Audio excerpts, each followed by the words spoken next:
High, আসসালামু আলাইকুম guys. দেখেন আজকে কতটা কুয়াশা পড়ছে। এই নামটাও খুব ভালোভাবে মানে ক্লিয়ারলি দেখা যাইতেছে না।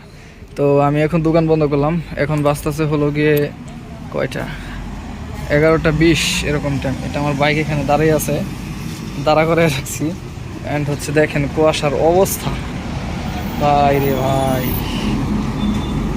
SRS একটা নামের মানে SRS নামের একটা বাস গেল এখান দিয়ে। তো সামনে ভাই চোখেই বেশি একটা ভালোভাবে দেখতে পারতেছি না, কিন্তু ফোনে মোটামুটি দেখা যাইতেছে। এইটাই আর কি, মানে আজকের মতো কুয়াশা মনে হয় নাই যে এই শীতের মধ্যে পড়ছে। আজকে কয় তারিখ? আজকে হলো মনে হয় 11 তারিখ। 11 তারিখ মঙ্গলবার। তো অবস্থা তো দেখতেই পারতেছেন। আরে ভাই সাহ, দেখেন অবস্থা। এটা হলো আমাদের যে সিটিজেন ব্যাংক, এর উপরে হচ্ছে জিম। ওকে, তো ভালো থাকবেন সকলে, রাখি ভাই। গুড নাইট, আল্লাহ হাফেজ, আসসালামু আলাইকুম।